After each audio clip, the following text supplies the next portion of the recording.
2 days after the tragedy in Dayton, we announced a 17-point plan that we are calling Strong Ohio. Today, Lieutenant Governor John Houston and I are announcing another piece of this plan. Criminal history information submitted to Ohio's law enforcement automated system called LEADS and the National Crime Information Center called NCIC is dangerously deficient. When I was Attorney General, I found that some of our Ohio courts were failing to follow the law, requiring them to send dispositions and mental health adjudications to BCI for entry into these law enforcement databases. Now, let me just mention one of the challenges is that there are 1,400 entry points around the state. We then immediately began working with the non-compliant courts to get this critical information into these systems. When critical information is missing, bad things happen. For example, law enforcement could encounter a suspect with a violent criminal history and not know it. A school could unknowingly hire a teacher with a criminal record and not know it. Or a federally licensed firearms dealer could unknowingly sell a gun to someone with a disqualifying conviction because that conviction simply did not show up in the background check. Law enforcement could encounter a subject with a violent criminal history and have no idea. For example, could pull over someone on the highway. The data was not in the database. When that officer walks up to that car, that officer would have no idea this could be a dangerous individual. This is what happened in Texas in 2017. A man's disqualifying domestic violence conviction was not entered. His background check came back clean. He purchased a gun and then walked into a church and killed 26 people. That gun sale could have been prevented had the right information been in his background check.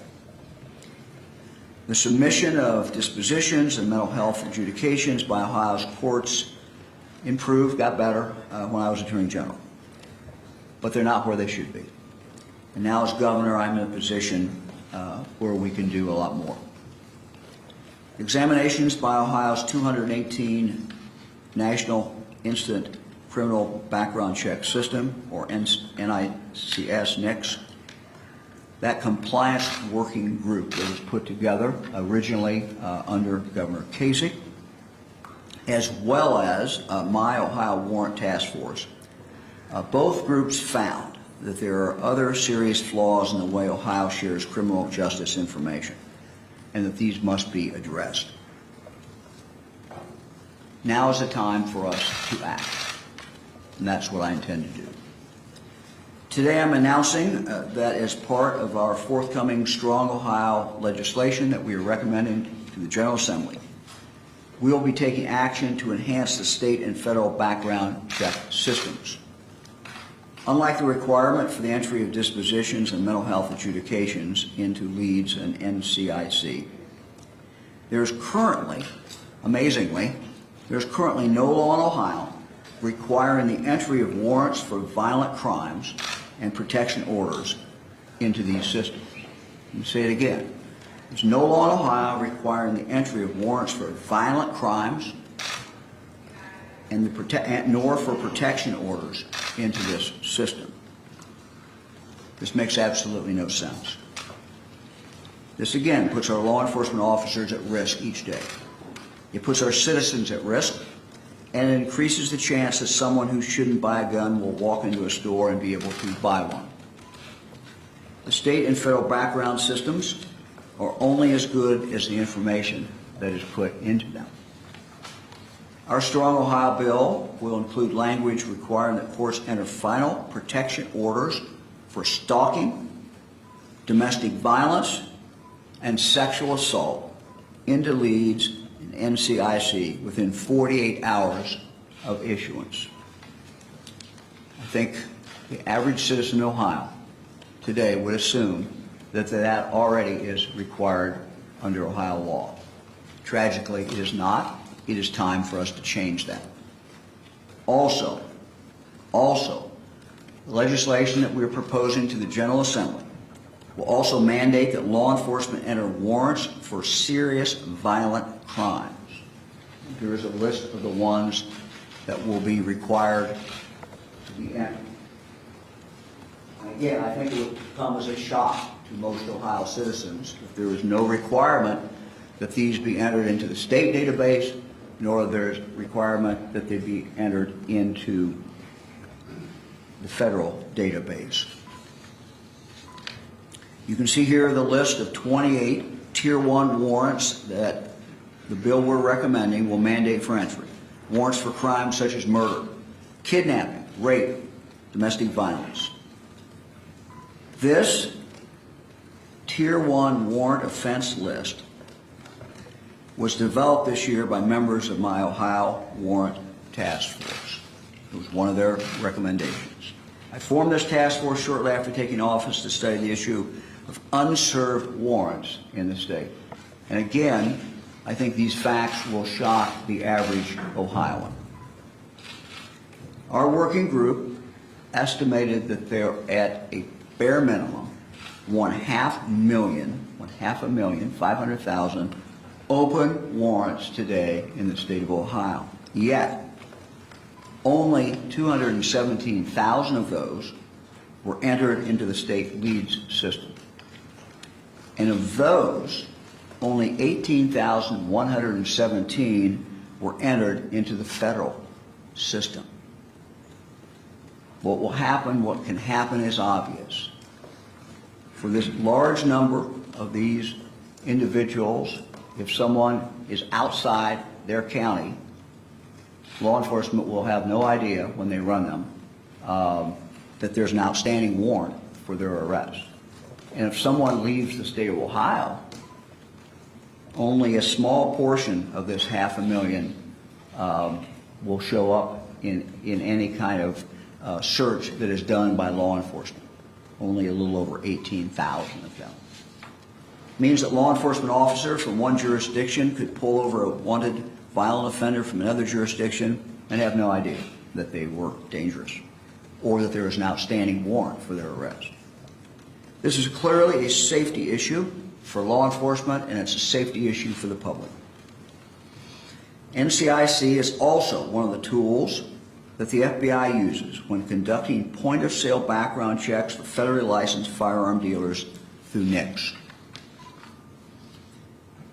I think this shows why, another reason why it's so important that this information be entered into both the federal and to the state systems. As identified by the 2018 NICS working group appointed by Governor Kasich, warrant and protection orders must be entered into the state and national systems to improve the completeness of NICS. Otherwise, the NICS background checks of those prohibited from purchasing a firearm will come back clean. They will be inaccurate. Responsible gun shop owners do not want to sell a gun to someone who should not have one. So when a dealer calls NICS for a background check, they depend on that information, and the public depends on that information to be accurate and complete. And when it is not, the system is failing these business owners and certainly is failing the public as well. We must act now to fix this problem. Mandating the entry of these warrants and mandating the protection orders, they must be reported into leads and NCIC, will certainly make more work for law enforcement and for the courts. But let me be clear, many agencies are already doing this on their own, though many are not. Today, the process to enter this information takes time and is cumbersome. The cost of implementation is often paid by the local governments. In fact, it usually is. Both working groups that I have referenced, also recommend a statewide system to make this process easier and more uniformly to be adopted. We have an obligation to make this easy, simple for local government, local officials to do. We have an obligation for the state to pay for this. The time to act is now. We must work to make this system work better. I've asked Lieutenant Governor Houston, who is the Director of Innovate Ohio, to begin work on creating a technological solution. He and Innovate Ohio will develop a program to make it easier and less time-consuming to get warrant and protection order information where it needs to go. This system needs to be free for local agencies. It needs to be paid for by the state. And I want it to be available statewide for every law enforcement agency and court in the state. It needs to be simple, it needs to be free, it needs to be easy, and it needs to be mandatory. Now let me let the Lieutenant Governor tell you more about how we are going to do this. John?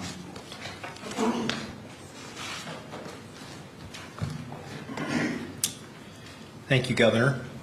I indeed am one of those Ohioans who was shocked to learn how many of these warrants, indictments, and protection orders were not entered into the system, and I feel passionate, as Governor DeWine does, we need to act. Let me just say our goal has always been to keep weapons out of the hands of criminals and dangerous people without infringing on the rights of law-abiding citizens. But as Governor DeWine accurately outlined, the current background system that is supposed to prevent people who've committed violent crimes from purchasing guns often doesn't work, and today we're announcing how we're going to fix that. I have asked the Innovate Ohio team to begin work immediately with Director Damschroeder and Director Stickrath, who have collectively accumulated years of experience working on statewide technology projects and with law enforcement. The operating principles will be clear. The system needs to be simple, free, and mandatory. Presently, this is mostly a paper process where warrants, indictments, protection orders are handwritten, and as Director Stickrath has described it, they're often put into a pile, not a file, and many of these are never electronically entered into the system, the lead system. And as a result, those records are not in the background check system for firearm purchases. Right now, this is largely locally driven with little state involvement. And it's up to the approximately 1,400 different local entities to enter into these records into the lead system, which will ultimately connect to that federal NICS system. It is our desire to create a single digital entry point that eliminates the paper system and requires an all-digital entry for warrants, indictments, and protection orders so that it will automatically connect to the lead system and NICS. As the Governor mentioned, this will not only be of value to the people who sell the guns, but will also assist local law enforcement and the courts in their daily duties. I have experience with these types of conversions, converting a paper process to a digital one. During my time as Secretary of State, we worked with the BMV and all the 88 county boards of elections to share data, to create a digital voter registration system, to update voter registration records automatically, as well as taking nearly 100 different paper business filing processes and converting them into a digital registration system. I realize, however, that the magnitude of this task is much bigger because we're dealing with more than just 88 counties. We're dealing with 1,400 entities across the state who are not accustomed to working through a single system. It will be more than a technology project. It will require training and cooperation across the state. When I took on the task at Innovate Ohio, we conceived of improving customer service, saving time and money. This project will do both, but it will also save lives. It was important, as the Governor mentioned, you have this list of crimes And you saw and you heard him outline the incredible number of these that are not getting entered into the system. This is something that the task force have talked about, that the governor mentioned, but we also worked very closely with the Second Amendment rights groups who have been saying this for a very, very long time, that we need to improve the current system. I would like to thank Jim Irvine and the Buckeye Firearms Association for their guidance in helping us understand it from their perspective. Eric Delbert, I know who will speak a little bit, and Wendy Monroe, who's back here. They own shooting ranges and sell guns. They've told me, I immediately got on the phone, I talked with them. They were telling me all the problems that they have with the current system and how it really needs to be fixed. But it's going to take all of us working together to get this right. But the consequences are incredibly important that we do so. And this is an important step this is an important foundation for anything that we do beyond this. This has to get done right for anything else that you might want to do to protect the rights of law-abiding citizens while making sure that criminals and dangerous people don't have access to firearms. And I appreciate the great work that the team has done in helping to put this together, and we will begin immediately, the Innovate Ohio team will begin immediately working on the technology side of this process as we await legislative action on the remainder of it. Thank you, Governor. Thanks, John. Let me introduce now Sheriff Michael Simpson of Preble County, followed by Chief Brandon Stanley of Bellefontaine. Both were part of our warrant task force, and both of them understand the importance of including warrant and protection order information in both leads and in NCIC. Sheriff? Just a couple quick follow-up comments on what the governor has already stated. Getting information entered to leads and NCIC is vital to an effective system. This includes arrest information that is attached to fingerprint submissions on an initial arrest, fingerprint submissions, and offense information where a defendant is merely summoned to appear in a court and no initial arrest is made, and that happens a lot across the state. Criminal indictments is also an issue where someone maybe has not been initially arrested on the front end of that. The entering of civil protection orders and temporary protection orders is key. And then follow up by the courts on final disposition from these cases as we get through the system, whether someone has been found guilty, things of that nature. All of that has to be in that system. It's all wheels or spokes in this wheel.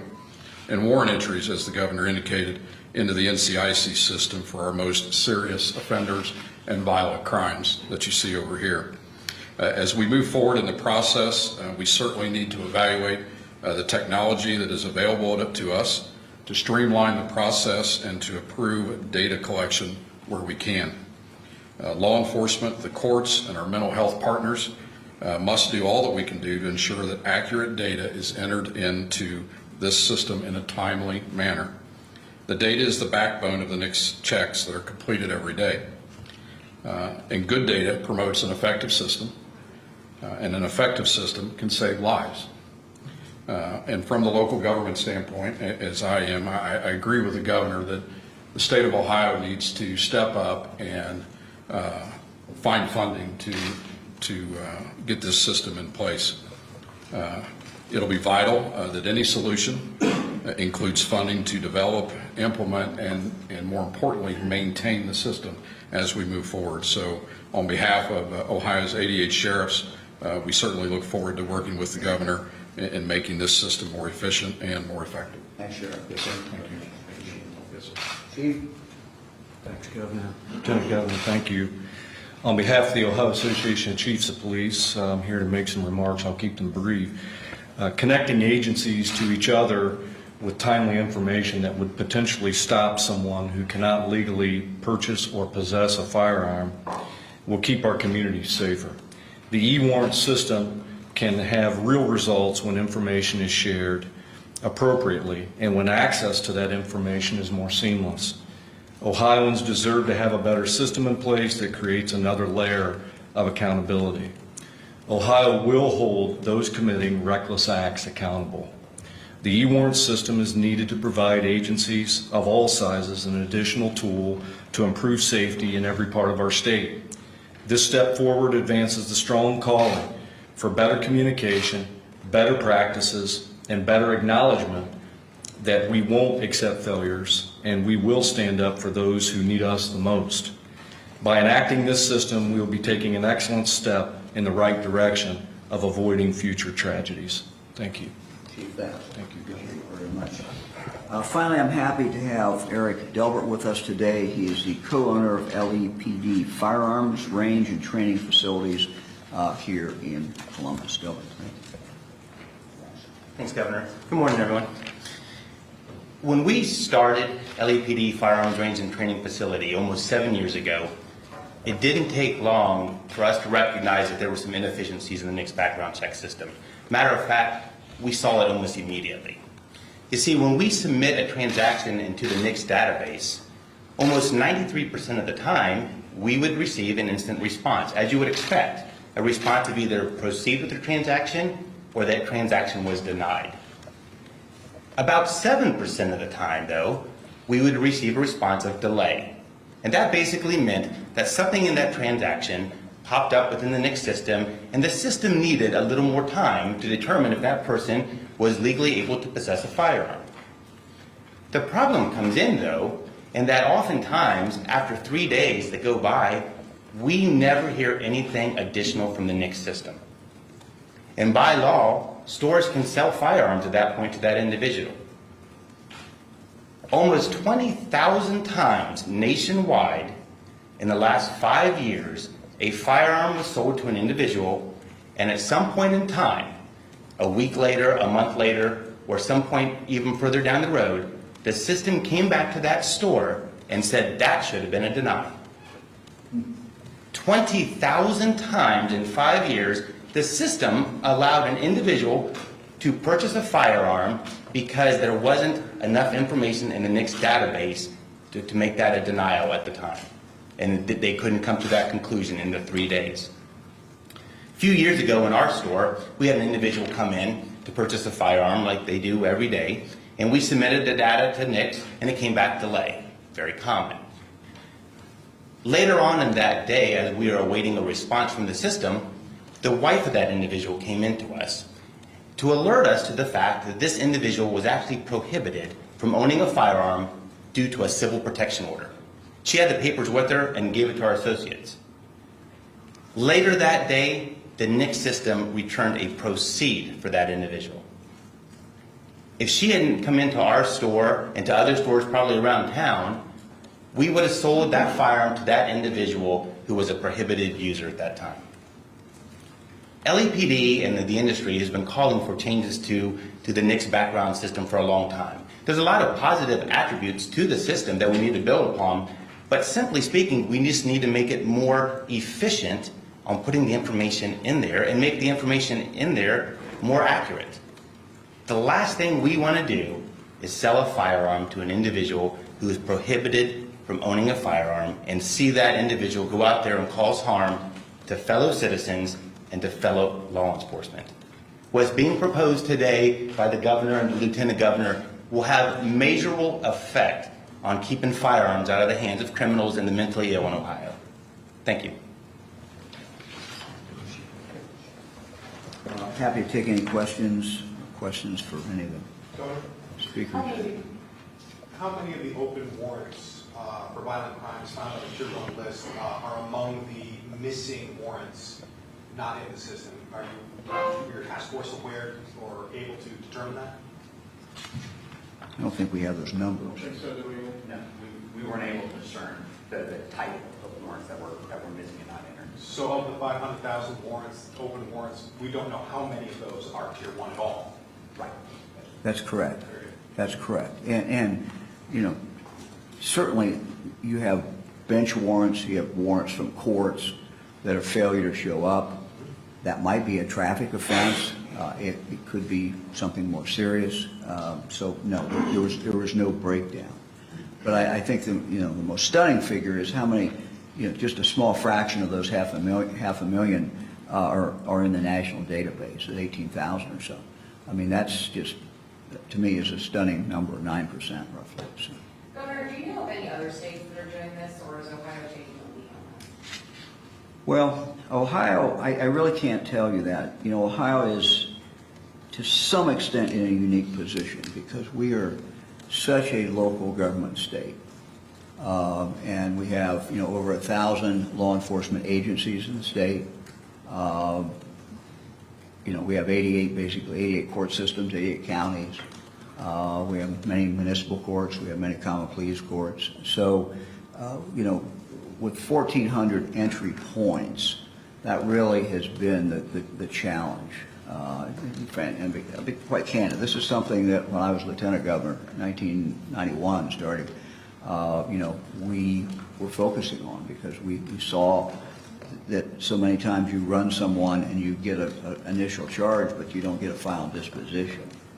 It's improved since then. We made some progress then. We've made some progress when I was Attorney General. But I'm now in a position as governor to do a lot more. And what basically I have decided is that we need to really invest the money to make sure that we have a system that is usable. First of all, that's actually a statewide system. Number two, that it's usable and easy to use by the people who are using it out in the field. And three, the state needs to pay for it. Is there a dollar amount attached to that? I don't think we know the dollar amount yet, but let me just say that the essential function of government is to protect people. And so we're going to do this, frankly, no matter what the cost is.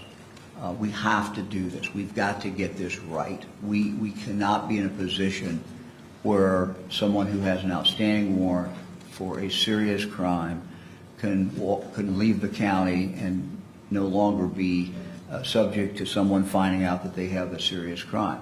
We can't be in a situation where we only have a small fraction of our outstanding warrants in the state of Ohio that if a person leaves Ohio, no one's going to know it. That's just a ridiculous situation. So, this relates to public safety in general. It also, the reason we're making it and grouping it as part of our whole package in regard to the Dayton shooting, the aftermath of the Dayton shooting is this directly impacts on the accuracy of the background checks that are run when someone goes in to buy a firearm. So it is directly on point in regard to that. But it should have, it's past time to do this. And as governor, I have an obligation to get this done, and we intend to get it done. Governor, the San Jose Mercury News just... I'm sorry, I missed the first part. The San Jose Mercury News just put out a report that looked at 75 cases of shootings over the last 3 years and found that most of those shooters telegraphed their intentions on social media. All of them bought guns legally, despite background check. How people are going to look at your list and say, most people who have those crimes don't buy guns legally. They buy them through straw purchases, or they buy them through friends. Let me go. How is your background? Let me go back to what I said from this podium 2 days after the shooting. We are proposing a number of different things. We cannot say that we will never have, if all of these are enacted, that we will never have tragedies in the future. But what we can say is that each one will help. Each one will make Ohioans safer. And so I think that we should not look at each one of these individually or separately. I think and look at it and say, well, that wouldn't have protected us here, or that wouldn't have stopped this. We have to take a holistic approach. Each one of these things that we have talked about has been thought out. Each one of these we're going to be working with our friends in the Second Amendment to make sure we get them right and we protect people's constitutional rights, and we're going to be working with the state legislature. But it is a package. It's a package that it's important that each component part be passed, but you could take each individual part of that and say, well, that won't protect us in this particular instance. And I might say, yeah, you might be right, John. Governor, could I add it? Actually, we just provided you an example in Texas where it would have. And so, Most of the mass shootings were. I'm just sharing with you that from a data point of view, that's an example of one that actually would have, those 26 lives might have been saved. And your point, you're talking about giving signs out early on. Remember, at our last press conference, we talked about an enhanced role, public safety, that we have put a group together that's going to be monitoring the internet in the sense of if keywords come up, the software will allow us to pull that up and look at the context of it. You're absolutely right. There are warning signs almost every single time when you have these mass shootings. Let me say something else. Our goal, though, is not just to stop the mass shootings. We mourn the people who were killed in Dayton, and we will continue to mourn them. We also need, though, to mourn those people who are killed in Ohio every single week by people who are legally prohibited from having a gun. And so we're going after them in several different ways. One of the ways we talked about last time was to enhance the penalty for people who are convicted in the state of Ohio of violent offenses, who cannot legally have a gun, who do have a gun. I met last night with over 60 county prosecuting attorneys. This is one of the things that they want. One of the things that they want to have as a tool so they can go after the repeat violent offenders who insist on continuing to have guns in their possession. So all of this is a package. All of this is cumulative. We have to do all of these things if we're going to protect the people of the state of Ohio. Governor, what do you think of Giamatti. this? We had another incident in Dayton this week where a person who apparently had mental health problems stole a police cruiser who had sped away, then got into a crash and downtown and killed 2 6-year-old children. On the mental health side of this, how far have we gone since your introduction of your 17-point plan? Did any of those give us an update on any of those bills that introduced? Well, again, Jim, there's no magic that this is going to, these problems are going to be solved, but we started with the budget when we put a lot of money, for $675 million, to be used for wraparound services to try to identify, at least in part, to try to identify young people who are having problems, mental health problems, to try to get them the help that they need early on. We are trying to free up more space, and we'll free up more space in our psychiatric hospitals. But we also need to provide additional alternatives for families who have someone who has a very serious mental health problem and who may not be acting out criminally, but has that serious mental health problem. And so we need to be doing more in that area as well. Governor, what do you think about the draft legislation to put local opioid lawsuits under the control of the state attorney general? I think it's very important that in any of the settlements that occur or any of the verdicts that occur, that this money be dedicated to dealing with not just the opiate problem, but the drug problem that we have, the addiction problems that we have. So I think all the money that will come in needs to go for treatment, it needs to go for prevention, it needs to go to local law enforcement. Those three component parts. So I think that's, first of all, that's very, very important. I think the idea of that legislation, I think that would be a serious mistake. If you look at how our services are delivered in Ohio, and if you look at who has borne a great deal of the cost, what you will find is that local government has borne a great deal of that cost. This is something that we should allow to proceed in the court system. I filed, as you remember, when I was Attorney General. I filed against a number of the manufacturers. I filed against a number of the middlemen. Other local jurisdictions have made a decision to file as well. They have every right to file. And so those cases need to continue to proceed. Certainly there's going to be, if you're going to have a settlement, you have to have a universal settlement, or the companies aren't going to settle. So I understand what the Attorney General was trying to do with this proposed legislation, but I think it would be a very serious mistake. I think it would be unfair to our local government partners who have borne such a very, very heavy part of this burden. I would say, finally, that as far as the money that the state will get, we hope in the future, through the lawsuits that I filed, the great amount of that money is will eventually then go down from the state at the local level as well. Through our local AMS boards and the delivery of services. We are a local government state. Our services are delivered locally.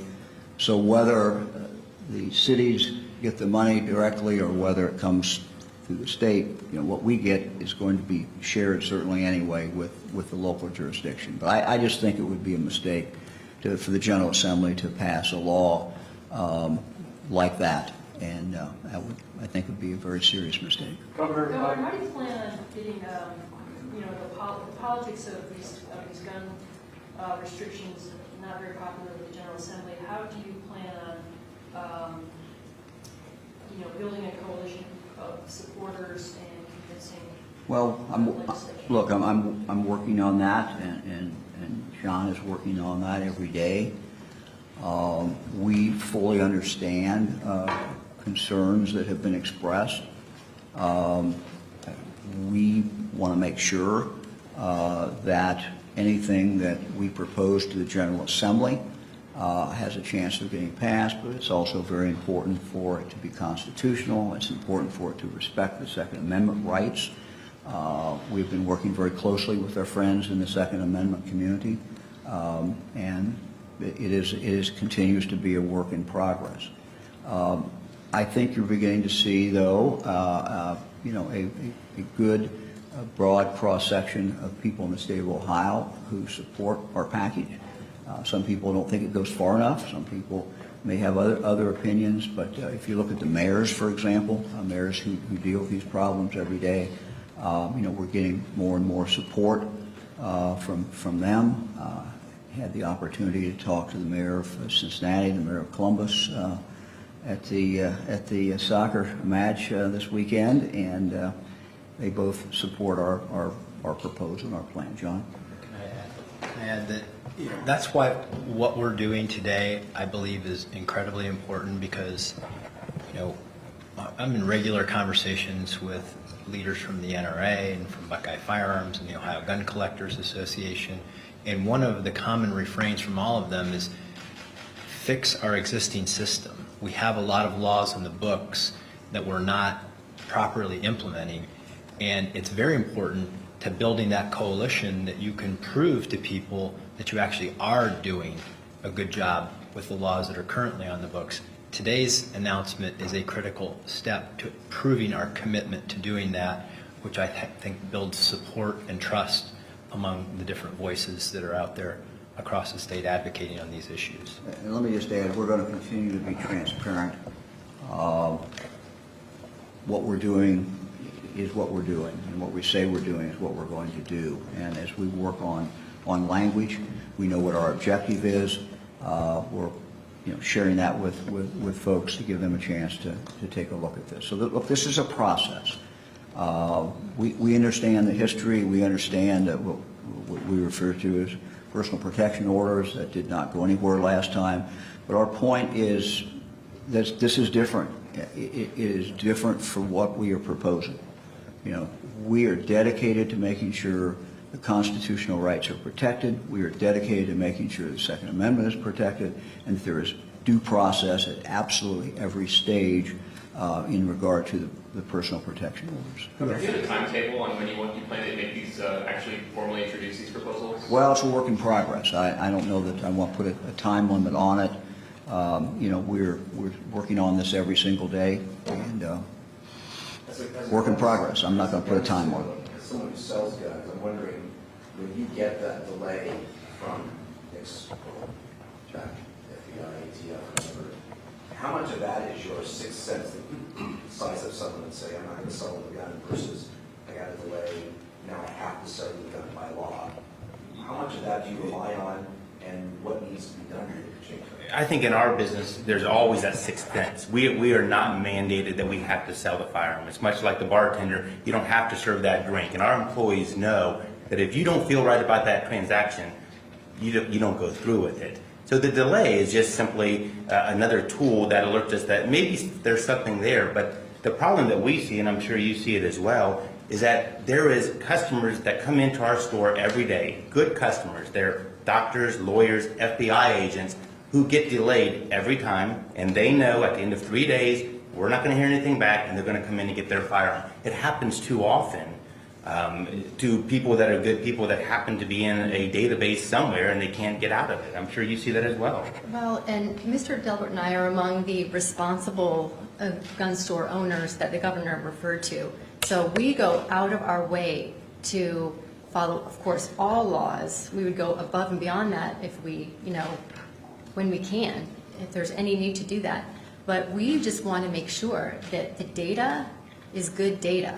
So I'm encouraged that the administration wants to, start with that, because if the data isn't good, the background check isn't good. So we just really are encouraged by that. What is your name? Wendy Monroe. Do you think there should be background checks for people that are selling guns, at these gun shows, which are currently not required? I think today what we really wanted to focus on is the data and fixing the data, so we're not just running around trying to put out a bunch of fires. So we're starting with that, and we'll see where it goes. I'm encouraged that the administration is talking with stakeholders, Buckeye Firearms, other stakeholders, people like us that deal with this every day. So I'm encouraged that they're listening and doing their research. It's been eye-opening what they have found out so far, so we're encouraged by that. Well, Governor, I've heard from folks like Eric for years now that there are problems with the background check system. And so this doesn't seem to be new. Mass shootings, unfortunately, in this country are not new. What was it about this moment that is leading to this change? Why has it not been tackled before this? you're talking about our criminal record system particularly? Yeah, fixing the background checks. Like Look, we have been, I can't tell you how many times I've talked with Tom Stickrath and said, look, we need to, we need to fix it. What is different here is that when I was Lieutenant Governor, when I was Attorney General, there were certain things we could do. And, for example, we would get on the phone in the AG's office and literally call a county if nothing was coming in. If you didn't see something coming in for a week, we'd call them, hey, what's going on? Why aren't you sending it in? But if you really, if we really want to do this, we've just got to do it sort of from the ground up. And so as governor, I can do more. And as governor, I'm making the commitment. We're going to fix this system. To fix it, we've got to make it easy for the people who put the data in. That's just the way it is. And the state of Ohio has to pay for it. So my commitment is it's going to be easy.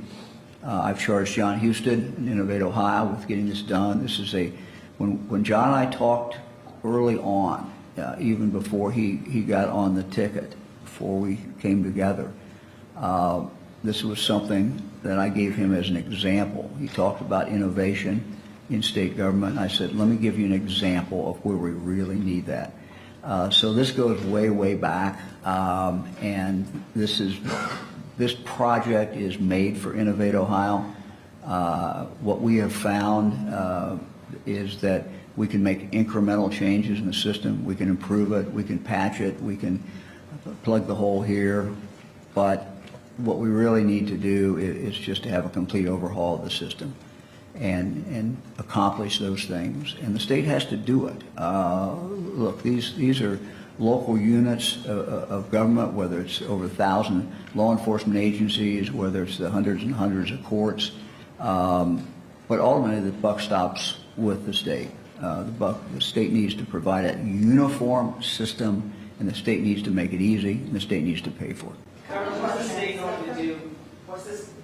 Okay, the system, is it something that we get started before lawmakers' approval or something you need to wait for their approval? And then what's the process for getting off the system if like you're not convicted of the offense? Well, as you know, anytime you're doing a big data project, there are a lot of different pieces to it.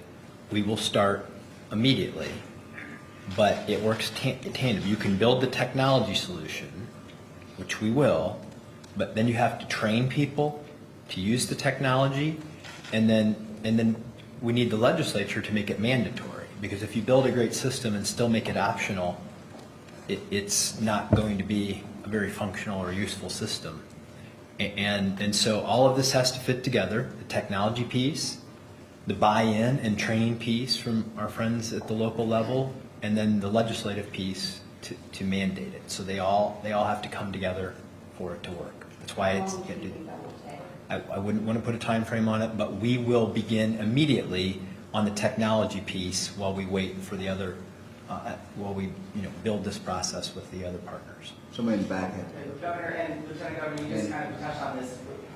So these are new information that you're requiring to be put in the system. How do you make sure that local officials actually put this into the system? Because that's been the struggle for the past couple of years too. I think exactly what we've said, though. I mean, look, these are not bad people. They're not holding back information to mess up the system, but they're holding it back because it's cumbersome to put it in. It's difficult, and kind of life gets in the way sometimes of doing what you should do. So we got to make it easy for them. We've got to make it so they can do it. But as John said, we also have to make it mandatory. And just to take the warrant side of this. I just think most Ohioans would be shocked if they knew that there could be an outstanding warrant for someone's arrest and that person could go across the county line and no longer really, any law enforcement agency who ran the guy wouldn't know that they had that outstanding warrant. So these are things that we can do, things that we should do. John? Yeah, I would just add, really it's trying to take a two-step process and turn it into a one-step process. And the technology should allow that to happen. But, this is not going to be something where, I've learned this, we're not going to say, here's how you do it. We're going to have to work with our local partners to design a system that helps make their lives easier and solves the problem. And so it'll be integrating those two processes, working with our friends in the courts. We already talked with, by the way, I should have commended Chief Justice Maureen O'Connor for sitting down with us and receiving her encouragement to do this, to work with the court system. We've talked with the sheriffs and the police chiefs, so it's going to be all of us working together to design the system to make it easier for people to do it. But I think basically the simplicity of it is you take a two-step process, turn it into one, and make it more efficient for everyone. And as John said, we're very grateful for the chief's involvement in this. John met with the chief not too long ago. I met with the chief a few months ago. She's all in, and we appreciate her help very, very much. It's essential. This is the last question. To you both, Dayton, previous mass shootings in Ohio, like Chardon and Cincinnati, did not prove to be a tipping point. How do you think shooting in Dayton will be a tipping point for substantial changes in how Ohio addresses gun policy? Why now? Why now? For me, I'm governor today. I have an obligation to do this. This is something I want to do. We're focused on this, and it's the right thing to do. These are all things that, I believe we can do. Look, you run for governor because you want to be able to make things happen. You want to be able to change things. I do this in conjunction with working with the state legislature. Just because I want it doesn't mean it's going to happen. But this is an opportunity, I think, for us to do things that should be done. And I'm doing everything I can, and this administration is doing everything it can to make sure that happens. I just want to add one thing to that, is that one of the things that has been I think a hallmark of Governor DeWine's governorship and our administration, which is going on right now, is that we bring everybody into the room. There's the people that would be in favor of more aggressive measures as it relates to guns, and people who would not be in favor. We're bringing them into the room. We're listening to them. We're hearing what their concerns are. We're addressing those concerns, and we're trying to build a solution that serves that provides the solution that everybody is seeking. And we're interested in, as the governor outlined, it's constitutional, it can pass the legislature, and it will matter. And everything that we do is focused on that. I think that the governor has, what he's done in his first 8 months as governor, he's brought people into the room, local government and others. We're taking the same approach with this. And because there's a level of trust that's being built between all of the voices in this conversation, I think we have a better chance than we've had in the past. Real quickly, Lieutenant Governor, you said this is an important foundation for anything that comes beyond this. What can come beyond this? Today we're talking about this. My point being is what we often hear is that, why don't you fix the system that we have now before you talk about other things? Very valid concern, I think, that are often expressed by our friends who are gun rights advocates. And we are stepping up to answer their challenge of fixing the existing system. Thank you. Thanks, everybody.